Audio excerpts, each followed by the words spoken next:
মুসলমান যদি একটা আয়াত স্মরণ রাখত, মুসলমান অন্যায় করতে পারত না। আজকে গোটা দুনিয়ায় সবচেয়ে বেশি অন্যায় যেন মুসলমানরাই করে। পচে গেছে মুসলমান। চুরি, বাটপারি, ছেঁচড়ামি, আরো যত নিচু কাজ আছে, ধোঁকা দেওয়া, প্রতারণা করা, সব মুসলমানের রগের রেশায় মিশে গেছে। মুসলমান বিচার দিনকে, বিচার দিবসের বিশ্বাস হারায় ফেলছে। এই জন্যই অবস্থা। এই একটা এক মনে রাখলে মুসলমান অন্যায় করতে পারত। আল্লাহ রাব্বুল আলামিন নিজে বিচারক, তার নাম আহকামুল হাকিমিন। সূরা ফাতিহার আয়াতের মধ্যে আল্লাহ তাআলা ঘোষণা করেছেন আর রহমানির রহিম, আল্লাহ মহা দয়ালু। সাথে সাথে আল্লাহ ঘোষণা করেছেন মালিক ইয়াউমিদ্দিন, তিনি বিচার দিবসের মালিক। তিনি যেমন দয়ালু, তার দয়ালু এই নামের আড়ালে আপনি অপরাধ করবেন। মালিক ইয়াউমিদ্দিন, তিনি বিচার দিবসের মালিক। সরিষার দানা কোন সৎ কাজ করেছেন সেটাও দেখবেন, সরিষার দানা পরিমাণ কোন অন্যায় কাজ করেছেন সেটাও দেখবেন। এই জন্য নবী রাসূলগণ আখিরাতের ভয়ে থরথর করে কাঁপতেন। আমি শুধু একটা হাদিসের ঘটনা শুনাই। একজন সাহাবী ছিলেন, নাম উসাইদ ইবনে হুযাইর। উসাইদ ইবনে হুযাইর রাদিয়াল্লাহু তাআলা আনহু আনসারী সাহাবীদের মধ্যে একবারে সবার আগে যারা মুসলমান হয়েছেন তাদের মধ্যে উসাইদ ইবনে হুযাইরের নাম বিশেষভাবে উল্লেখযোগ্য। মদিনার আনসারীদের নেতা ছিলেন উসাইদ ইবনে হুযাইর। কোরআনের তিলাওয়াত শুনে পাগল পারা হয়ে মুসলমান হয়েছিলেন। আল্লাহর নবীর এই প্রিয় সাহাবী রাতভর কোরআন তেলাওয়াত করতেন। কোরআন তেলাওয়াত ছাড়া কোনো কিছু ভালো লাগে না। তেলাওয়াত বড় সুন্দর ছিল। কোনো মজলিসে বসলে মানুষ বলতো যে আপনি একটু পড়েন। তিনি তেলাওয়াত করতেন যখন মানুষ ডুলতে থাকতো। এত সুন্দর, এত হৃদয়গ্রাহী তেলাওয়াত তার। একদিন গভীর রাতে তিনি তেলাওয়াত করছেন তাহাজ্জুদের নামাজে। মুসল্লায় তিনি নামাজ আদায় করছেন। তার পাশে তার সন্তানটা খাটিয়ার মধ্যে শোয়া ঘুমাচ্ছে। তার জেহাদের ঘোড়াটা পাশে বাঁধা। তিনি তেলাওয়াত শুরু যখন করলেন, হঠাৎ করে তার ঘোড়াটা লাফানো শুরু করল। তেলাওয়াত শুরু করতেই ঘোড়া লাফানো শুরু করলো। তিনি ভয় পেয়ে গেলেন। তিনি তেলাওয়াত যখন বন্ধ করলেন, ঘোড়া শান্ত হয়ে গেল, ঘোড়া আর লাফায় না। আবার তেলাওয়াত শুরু করলেন, আবার ঘোড়া লাফায়। আবার বন্ধ করলেন, ঘোড়া স্থির। আবার শুরু করলেন, আবার ঘোড়া লাফায়। তিনি চিন্তা করলেন লাফাইলে লাফাক, আমি পড়ি। কিন্তু যত পড়তে যাচ্ছেন তত লাফানি বাড়ছে। তিনি ভয় পেয়ে গেলেন এই ঘোড়া না জানি তার এই ঘুমন্ত শিশুকে, ঘুমন্ত বাচ্চাটাকে পাড়িয়ে মেরে ফেলে, পায়ের নিচে পাড়ায় না মেরে ফেলে। তিনি তাড়াতাড়ি করে নামাজ শেষ করলেন। কি হলো? কোরআন তেলাওয়াত করলে ঘোড়া কেন লাফায়? চতুর্দিকে তাকাচ্ছেন, কিছু নাই। উপরের দিকে, আকাশের দিকে, অন্ধকারের দিকে যখন তাকাইলেন, তখন তিনি আজব এক বিষয় দেখলেন। একটা সামিয়ানার মতো। এই গোটা সামিয়ানার মধ্যে ঝুলন্ত বাতির মতো আকাশের তারকাগুলো, এত আলো, এত সুন্দর, এত সুঘ্রাণ। এটা আস্তে আস্তে আকাশের দিকে উঠে চলে যাচ্ছে। আকাশের দিকে এটা উঠে চলে যাচ্ছে। ঘোড়া শান্ত। ফজরের নামাজে আজান হওয়ার পর তিনি মসজিদে গেলেন। নামাজ আদায় করার পর বিশ্বনবী রাহমাতুল লিল আলামিনের কাছে তিনি আজকের রাত্রির ঘটনাটা শোনালেন। ইয়া রাসূলুল্লাহ, নামাজ শেষ করে আকাশের দিকে তাকায় এই বিষয়টা দেখলাম। কি জানি উপরের দিকে উঠে চলে যাচ্ছে আলো আর আলো। আল্লাহ রাসূল বললেন তিলকা মালাইকাতুল্লাহ তাসমাউ তিলাওয়াতাকা, এরা হলেন আল্লাহ রাব্বুল আলামিনের রহমতি ফেরেশতা। তুমি সুন্দর কণ্ঠে সুললিত কণ্ঠে তেলাওয়াত করছিলে, আল্লাহর রহমতি ফেরেশতারা তোমার তেলাওয়াত শুনতে চলে আসছে আসমান থেকে জমিনে। আল্লাহর নবী বললেন তুমি যদি ফজর পর্যন্ত আজকে তেলাওয়াত করতা, তেলাওয়াত চালিয়ে যেতা, আল্লাহর শপথ করে বলছি দুনিয়াবাসী আজকে আল্লাহর রহমতের ফেরেশতাদেরকে সচক্ষে দেখে ফেলতো। মানুষ যখন তেলাওয়াত করে আল্লাহর ফেরেশতারা সেখানে একত্র হয়ে শুনে, আর ওই ঘটনায় আল্লাহ তাআলা সচক্ষে ফেরেশতাদেরকে দেখিয়ে আল্লাহর মুআজিজা, আল্লাহর ক্ষমতা, আল্লাহর ফেরেশতাদের আগমন এর সাক্ষী বানায় দিলেন সাহাবাকে। আল্লাহ আমার এই ঘটনা শোনানো উদ্দেশ্য না, সাহাবীটাকে চেনানো উদ্দেশ্য। নাম কি? উসাইদ ইবনে হুযাইর। উসাইদ ইবনে, সাহাবীদেরকে চিনতে হবে, সাহাবীদেরকে চিনতে হবে। এরা হইল আসমানের তারকা, এরা জান্নাতের দিশারি। একজন সাহাবীকে অনুকরণ করবেন, আপনি জান্নাতে চলে যাবেন। নবীদেরকে যেমন আল্লাহ নির্বাচন করে নবুয়ত দিয়েছেন, সাহাবীদেরকেও আল্লাহ নির্বাচন করে রাসূলুল্লাহর সোহবতের জন্য তাদেরকে আল্লাহ তাআলা তৌফিক দিয়েছেন, আল্লাহ তাআলা তাদেরকে নির্বাচন করেছেন। এই জন্য সাহাবীরা অনেক আমাদের প্রিয়। এই ঘটনাটা শুনাইলাম, সাহাবীদের নামটা যেন মুখস্থ থাকে, পরিচয়টা যেন জানা থাকে। আসল ঘটনা আসে। উসাইদ ইবনে হুযাইর রাদিয়াল্লাহু তাআলা আনহু অনেক ভালো মাপের বক্তা ছিলেন, কথা খুব সুন্দর করে বলতে পারতেন। তিনি কথা বললে সবাই কান পেতে শুনে থাকতো। কত মানুষ এই তো কথা বলে, কার কথা কে শুনে? কথা বলতে পারা, কথা শুনতে পারা, আল্লাহর বান্দারা কথা নেওয়া, এটা কার নেয়ামত? কত মানুষ কথা বলতে চায় কিন্তু তার কথা কেউ শুনতে চায় না। আর কিছু মানুষ এমন আছে যাদের কথা শোনার জন্য মানুষ অস্থির, এটা আল্লাহর নেয়ামত। উসাইদ ইবনে হুযাইর এমনই একজন ব্যক্তি ছিলেন, কথা বললে সবাই শুনত। কোন মজলিসে একত্র হলে সবাই তার কথা শোনার জন্য তাকে বলতো আপনি বলেন। উসাইদ ইবনে হুযাইর যখন কথা বলতেন সবাই হাসতেন, হাসাইতে চাইলে হাসতেন। উসাইদ ইবনে হুযাইর যখন আবেগ তাড়িত করতে চাইতেন সকলের চোখে পানি এসে যেত, এমন সুন্দর ভাষা তিনি জানতেন। তো তিনি হাসাইতেও পারতেন। একদিন তিনি কথা বলছেন আর সাহাবীরা হাসছে খুব। তিনি লক্ষ্য করেননি খুদ রাসূলুল্লাহ তার পিছনে এসে তার কথা শুনছেন চুপে চুপে। তিনি তো অনর্গল বলেই যাচ্ছেন, সবাই হাসছে, রাসূলুল্লাহ তার পিছনে বসা, খুদ রাসূলুল্লাহ তার কথা শুনে মজা পাচ্ছেন, এটা তিনি টেরই পান নাই। এক পর্যায়ে আল্লাহ রাসূল সাল্লাল্লাহু আলাইহি ওয়াসাল্লাম উসাইদ ইবনে হুযাইরের কথা শুনে খুব মজা পেলেন। মশকরা করে রাসূলুল্লাহ আঙ্গুল দিয়ে তার কোমরের মধ্যে, পিঠের মধ্যে একটা গুঁতো দিলেন।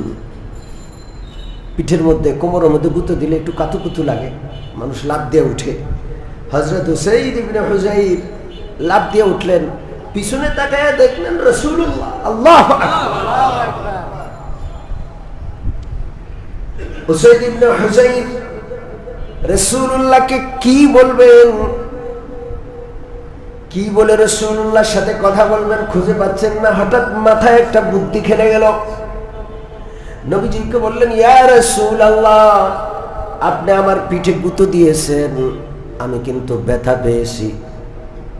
আমি কিন্তু কি পেয়েছি? জোরে বলেন। ব্যথা পেয়েছি। রাসূলুল্লাহ বললেন, তাহলে প্রতিশোধ নাও, আমার পিঠেও তুমি একটা গুঁতো দিয়ে দাও। মালিক ইয়াউমিদ্দিন, বিচার দিবসের মালিককে আল্লাহ। রাসূলুল্লাহ একটা আঙ্গুল দিয়ে ঠাট্টা করে গুঁতো দিয়েছেন। সাহাবী বললেন, আমি ব্যথা পেয়েছি। রাসূলুল্লাহ সাথে সাথে বদলা দেওয়ার জন্য প্রস্তুত, যে আমার বদলা নিয়ে নাও। উসাইদ ইবনে হুযাইর রাসূলুল্লাহকে প্রচন্ড ভালোবাসেন, বদলা নেওয়া উদ্দেশ্য না, অন্য কোনো কিছু উদ্দেশ্য তার। তিনি বললেন, ইয়া রাসূলুল্লাহ, আপনার গায়ে তো জামা আছে, আমার গায়ে জামা নাই, আপনি আমাকে গুঁতো দিয়েছেন, আমার পিঠে গুঁতো লেগেছে, সরাসরি জামা ছাড়া, কাপড়ের আড়াল নাই, আপনার গায়ে কিন্তু জামা আছে। আল্লাহ রসুল সাল্লাল্লাহু আলাইহি ওয়াসাল্লাম সাথে সাথে পিঠ থেকে জামাটা উল্টায়া খুলে দিলেন, এবার গুঁতো দাও, তাও প্রতিশোধ নিয়ে নাও। আল্লাহু আকবার।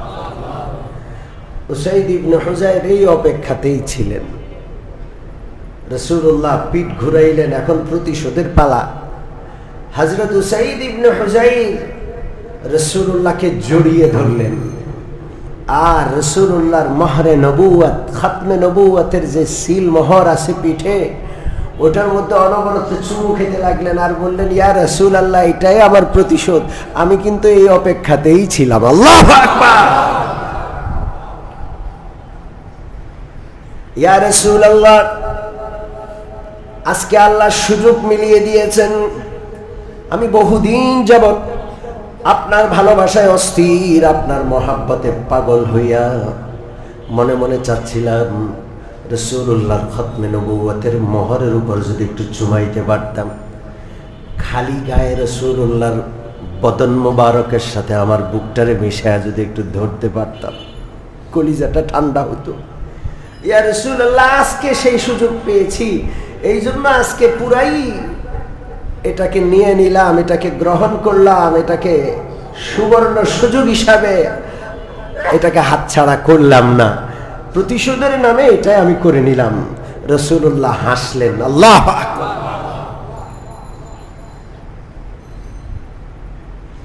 অন্য বর্ণনায় আছে, অথবা আরেকটা ঘটনা, এই ঘটনা ছাড়াও হয়তো আরেকটা ঘটনা উসাইদ ইবনে হুযাইরের সাথে রাসূলুল্লাহর ঘটেছে। একদিন উসাইদ ইবনে হুযাইর বাজারের মধ্যে, উনি খুব সাদা সিধা চলতেন, এই যে বললাম না খালি গায়ে, এরকম কোন একটা কথা বলছে। আল্লাহ রসুল পিছন দিক থেকে গিয়া তার গায়ে হাত দিয়া বললেন, এই গোলামটারে কেউ কিনবা? অর্থাৎ তুমি এত সাদা সিধা খালি গায়ে বাজারে বসে থাকে গোলামরা। আল্লাহ রসুল তার ঘাড়ে হাত দিয়ে বললেন, গোলামটারে কেউ কিনবা? তো উনি পিছনের দিকে তাকে রাসূলুল্লাহকে দেখে বলে, ইয়া রাসূলুল্লাহ, এই গোলাম বিক্রি করে তো আপনার মূল্য পাবেন না, এটা তো কোনো দাম নাই, এটার কে কিনবে? রাসূলুল্লাহ বললেন, কে বলছে দাম নাই? অনেক দাম, তুমি আল্লাহ আল্লাহ রসুলকে মহব্বত করো। আল্লাহু আকবার। এই ঘটনাটা আমি শুনাইলাম কেন? শুনালাম এই জন্য, মালিক ইয়াউমিদ্দিন, একটা বিচার দিবস প্রতিষ্ঠা করবেন কে? আল্লাহ। নবী রাসূলগণ সে বিচার দিবসে ভয়ে ভীত সন্ত্রস্ত থাকতেন, আঙ্গুলের একটা গুতা, এটা খুব স্বাভাবিক। কিন্তু উসাইদ ইবনে হুযাইর যখন বললেন, ইয়া রাসূলুল্লাহ, আমি ব্যথা পেয়েছি, সাথে সাথে রাসূলুল্লাহ বলেন, আমার বদলা নিয়ে নাও। বলে যে, ইয়া রাসূলুল্লাহ, আমি খালি গায়ে ছিলাম। বলে যে, আমিও খালি গায়ে হলাম, না বদলা নাও। বিচার কার? আল্লাহ বিচার করবেন। দুনিয়াতে কিছু বিচার আল্লাহ দিয়েছেন যেগুলো করতে হয়। সম্মানিত উপস্থিতি, আজকের ঘটনাটা আমি এই জন্য আপনাদের সামনে আনলাম। গত সপ্তাহে আফগানিস্তানে একটা বিচার হয়েছে, একজন খুনির বিচার করা হয়েছে স্টেডিয়ামে জনসম্মুখে। কোথায়? জোরে বলেন। আফগানিস্তানের রাজধানী কাবুলে স্টেডিয়ামে জনসম্মুখে হাজারো মানুষের উপস্থিতিতে এক খুনির শিরচ্ছেদ করা হয়েছে। কি করা হয়েছে? শিরচ্ছেদ করা হয়েছে। সারা দুনিয়ার পশ্চিমা যেই বিষয়গুলো রয়েছে, জাতিসংঘ, পশ্চিমা, ইউরোপীয় union, America, Canada, German, Japan, Italy, সব জায়গায় হায় হায় হায় হায় রব পড়ে গেছে। করলোটা কি? প্রকাশ্যে জনসম্মুখে তাকে শিরচ্ছেদ করা হলো। কত বড় মানবাধিকার লঙ্ঘন! মানবাধিকারের লঙ্ঘন, এটা ঘোষণা দিয়ে নিন্দার পর নিন্দা। ও মুমিন মুসলমান, হত্যার বদলে হত্যা, এটা কার বিধান? জোরে বলেন। আর আল্লাহর কোরআনের সূরাতুল নূরের 2 বা 3 নম্বর আয়াতে আল্লাহ বলেছেন ওয়ালিয়াশহাদা আযাবাহুমা তাইফাতুম মিনাল মুমিনিন। কোন অন্যায়কারী যখন অন্যায় করে, তার অপরাধ ইসলামী আদালতে প্রমাণিত হয়, তার অপরাধের শাস্তিটা জনসম্মুখে দাও, যেন উপস্থিত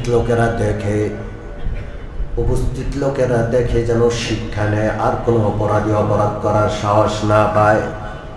ওয়ালা তাখুযুকুম বিহিমা রাফাতুন ফি দীনিল্লাহ, খবরদার আল্লাহর সাজা কায়েম করতে যেন তোমাদেরকে দয়া মায়া না পেয়ে বসে।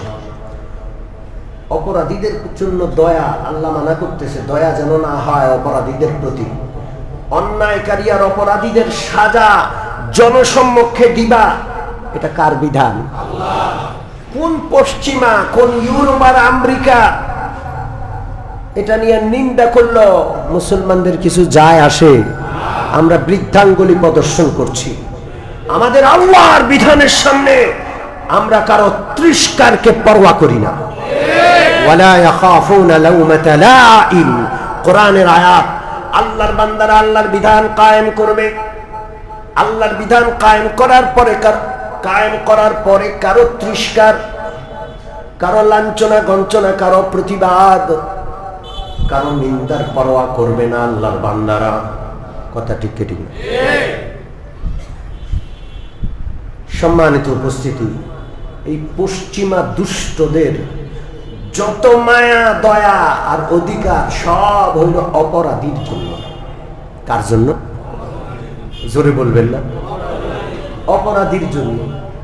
যিনি ভিকটিম, যিনি জুলুমের শিকার হয়েছেন, তার জন্য ওদের কোনো মায়া কান্না নাই। বড় মারাত্মক হারামি। এই জন্য অপরাধের ছড়াছড়ি।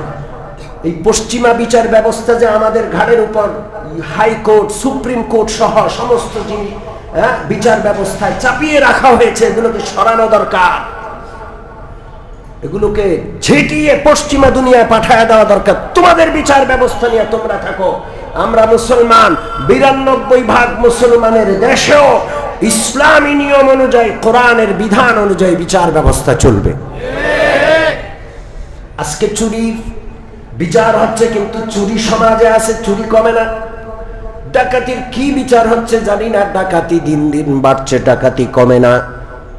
খুনের কি বিচার হচ্ছে, হত্যার জানি না। সমাজে দিন দিন হত্যা কাণ্ড বেড়েই যাচ্ছে। হত্যাকারীদের মহা উৎসব, দলে দলে গিয়ে প্রকাশ্যে জনসম্মুখে কুপিয়ে হত্যার ঘটনা বাড়ছে না কমছে? এটা কি বিচার ব্যবস্থা? ইসলাম তো এমন বিচার ব্যবস্থা দিয়েছে, একটা বিচার হবে, গোটা দেশ সিধা হয়ে যাবে। ঠিক কি ঠিক না? হাজার হাজার খুনি হবে না, এক খুন করবে আর একজন খুনির বিচার হবে, লক্ষ লক্ষ খুনি সিধা হয়ে যাবে। এটা হলো ইসলামের বিচার। ইসলামের বিচার ব্যবস্থায় কোনো ছাড় নাই। সময় শেষ। সর্বশেষ মুহাম্মদুর রাসূলুল্লাহর যুগের একটা ঘটনা আপনাদেরকে শোনাই। বনু মাখজুম গোত্রের একজন মহিলা চুরিতে ধরা পড়েছে। কিসে? জোরে বলেন। হাদিসের ঘটনা বুখারীতেও আছে। মাখজুম গোত্রের একজন নারী চুরিতে ধরা পড়েছে, চুরি প্রমাণ হয়েছে। এই মহিলার নাম ঘটনা চক্রে ফাতিমা, রাসূলুল্লাহর কন্যার নামের এই নাম একই নাম। বনু মাখজুম গোত্রটা আরবের খুব প্রভাবশালী গোত্র। এখন একটা গোত্রের একটা মান সম্মান মর্যাদা আছে। ওই গোত্রের একটা নারীর হাত কাটা যাবে চুরির দায়ে, গোটা গোত্রের মান সম্মান এর একটা প্রশ্ন এসে গেছে। আর তখন ইসলাম মাত্র প্রাথমিক অবস্থায়, ভয় যে গোটা গোত্র না জানি ইসলামের বিপক্ষে চলে যায়। সম্ভ্রান্ত বংশের সম্ভ্রান্ত নারী একটা অন্যায় করে ফেলছে আর কি। এখন এই হাত কাটার বিষয়টা কোনোভাবে ক্ষমা করা যায় কিনা? মুসলমান চোর আর চোরনির হাত কেটে দেওয়া হবে, এটা কোরআনের বিধান, এটা হুদুদের অন্তর্ভুক্ত, এটার ক্ষেত্রে ক্ষমা করার অধিকার কারো নাই।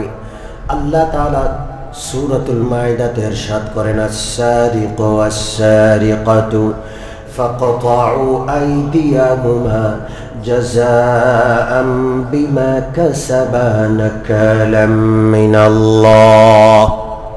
কোন পুরুষ যদি চুরি করে, কোন নারী যদি চুরি করে, আল্লাহ তাআলার সাজা হিসাবে উভয়ের চুরিটা যদি ইসলামী আদালতে সাক্ষ্য প্রমাণের মাধ্যমে প্রমাণিত হয়, ফাকতাউ আইদিয়াহুমা, পুরুষ হোক আর নারী হোক, চুরির দায়ে যেহেতু দণ্ডিত, তার হাত কেটে দিতে হবে। বিধান কার? আল্লাহ। এখন বনু মখজুম গোত্রের ওই সম্ভ্রান্ত নারীর হাত কাটা হবে, সুপারিশ করা দরকার মনে করলেন সাহাবীদের কেউ কেউ, কিন্তু সুপারিশ কে করবে রাসূলুল্লাহর সামনে? এত বড় সাহস কারো নাই। সবাই পরামর্শ করে চিন্তা করলেন, আল্লাহ রাসূল সবচেয়ে বেশি মহাব্বত করেন একজন সাহাবী আছে, নাম হলো ওসামা ইবনে যায়েদ। আল্লাহ রাসূলের পালক পুত্র হযরত যায়েদের সন্তান হযরত ওসামা। হিব্বু রাসূলিল্লাহ, রাসূলুল্লাহ সবচেয়ে বেশি ভালোবাসেন তাকে। সাহাবীরা তাকে নিয়ে বসলেন, তাকে বুঝাইয়া দিলেন, রাসূলুল্লাহ তোমাকে খুব বেশি ভালোবাসেন। তুমি একান্ত সময়ে স্থান কাল পাত্র বুঝে রাসূলুল্লাহ যখন হাসি খুশি থাকেন তখন খুব সুন্দরভাবে তাকে সুপারিশ করবা। ইয়া রাসূলুল্লাহ, মখজুম গোত্রের ওই সম্ভ্রান্ত নারীকে কি হাত না কাটলে চলে না? ওরে কি ক্ষমা করে দেওয়া যায় না? হযরত ওসামা ইবনে যায়েদ সবার পক্ষ থেকে পরামর্শ শুনে রাসূলুল্লাহর সেই ক্ষণের অপেক্ষা করছেন যখন রাসূলুল্লাহ খুব খুশ মেজাজে থাকেন এবং খুব সুন্দর হাসি খুশি। সেই সময় তিনি কি একটু সুপারিশ করলেন, ইয়া রাসূলুল্লাহ, মখজুমি সেই মহিলাকে কি একটু ক্ষমা করা যায় না? ওই গোত্রটা মান সম্মান নষ্ট হবে, না জানি তারা আবার ইসলামের বিপক্ষে চলে যায়। আল্লাহ রাসূল সাল্লাল্লাহু আলাইহি ওয়াসাল্লাম প্রচন্ড রেগে গেলেন, চেহারা মোবারক লাল হয়ে গেল। রাসূলুল্লাহ চিৎকার করে বললেন, আল্লাহর হদের ব্যাপারে সুপারিশ এত বড় দুঃসাহস! আল্লাহ যে সাজা কোরআনে লিখেছেন সেই সাজা প্রয়োগের ক্ষেত্রে বাধা হবে, সুপারিশ করবে, এত বড় দুঃসাহস! শুনে রাখো, যদি আমার কলিজার টুকরা ফাতেমাও আজকে চুরির দায়ে দণ্ডিত হতো, লাকাতাতু ইয়াদাহা, আল্লাহর কসম করে বলছি, আমি মুহাম্মদ সাল্লাল্লাহু আলাইহি ওয়াসাল্লাম বাবা, আমার কন্যা ফাতেমার দণ্ডের সাজা আমি নিজে করতাম, আমি তার হাত দুটো কেটে দিতাম। আল্লাহর সাজা কায়েম করতে কেউ যদি অপরাধীদের প্রতি দয়া মায়া দেখায়, আল্লাহর আরশ কাঁপে। আল্লাহ সেই অপরাধ ছড়িয়ে দেন এবং দুনিয়াবাসীকে সে অপরাধের সাজা আল্লাহ দেখান। আমার বিধান কায়েম করবে না তো অপরাধ দেখো, অপরাধের কি মজা। বাংলাদেশের জমিনে হত্যার কোনো সাজা তেমন দেখা যায় না, এই জন্য হত্যাকাণ্ড ছড়িয়ে পড়ছে। আপনার জান আমার জান, কারো জান নিরাপত্তা নাই, আছে নাকি? জোরে বলেন। ডক্টর ইউনূস সাহেবের জানের নিরাপত্তা আছে? উনি ওনার বডিগার্ড ছাড়া বের হোক, দেখি সাহস আছে? আছে? সাহস নেই। আমার জানের চেয়ে আপনার জানের চেয়ে ওর জানটা আরো বেশি খাতরায়। অবস্থা তো এমন হওয়ার কথা ছিল না। এক কথায় আল্লাহর সাজাগুলো আল্লাহর বিধান অনুযায়ী জনসম্মুখে কায়েম করতে হয়, ঠিক কি ঠিক না? আপনাদেরকে ছোট্ট একটা ঘটনা, সাম্প্রতিক ঘটনা শুনে আমার কথা শেষ করছি।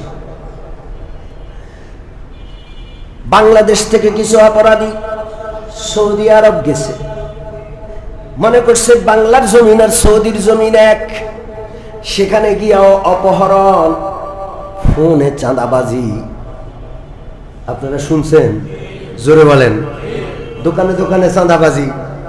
এরপরে বাঙালিরা বাঙালি করে ওখানে ভালো ব্যবসা কে করে, ভালো বেতন কে পায়, ওরে গাড়িতে উঠাই আস্তে করে মরুভূমির ভিতরে নিয়ে ওরে আটকাইয়া হাত পাও বাইন্দা মুখে ট্যাপ লাগাইয়া বাড়িতে ফোন দেয়, ওখানে ফোন দেয়, এত লাখ টাকা পাঠান। 20 জনকে ধরছে। কয়জনকে? জোরে বলেন। 20 জনকে ধরছে, বাঙালি সব, আপনার আমার জাতি ভাই। এই দেশে তো ভোট চাইতে আসবে সবাই 2 দিন পরে। হ্যাঁ, মানুষকে মানুষ বানানোর কোনো চিন্তা নাই, কোনো ব্যবস্থাপনা নাই। ঠিক কি ঠিক না? কি বলবো আর। এই 20 জনের শিরোচ্ছেদ হয়েছে, 20 জনের শিরোচ্ছেদ। 1 সপ্তাহ হয় নাই এখনো। সৌদি আরবে কয়জনের? জোরে বলেন। 20 জনের শিরোচ্ছেদ হয়েছে। সব বাংলাদেশি। আমাদের লজ্জায় মাটির সাথে মিশে যেতে মনে চায়। চোরবাটপাড়ের দেশ হয়ে গেছে এই দেশটা। এই জন্য আমরা আবারও আহ্বান জানাই, এই দেশের আদালত থেকে পশ্চিমা দেশে পচা দুর্গন্ধময় বিচার ব্যবস্থাকে ঝেঁটিয়ে পশ্চিম দেশে পাঠায় দেন। আমাদের দেশের বিচার ব্যবস্থা মদিনার আইনে, রাসূলুল্লাহর আইনে, কোরআনের আইনে আমাদের দেশের বিচার ব্যবস্থা কায়েম করতে হবে। রাজি আছি তো ইনশাআল্লাহ? আল্লাহ আমাদেরকে, আমাদের শাসকদেরকে আমাদের বিচার ব্যবস্থা, পশ্চিমাদের দুর্গন্ধময় বিচার ব্যবস্থাটাকে পরিবর্তন করে ইসলামী বিচার ব্যবস্থা নিয়ে আসার তৌফিক দান করেন। জোরে বলি আমিন। ওয়া আখিরু দাওয়ানা আলহামদুলিল্লাহি রাব্বিল আলামিন।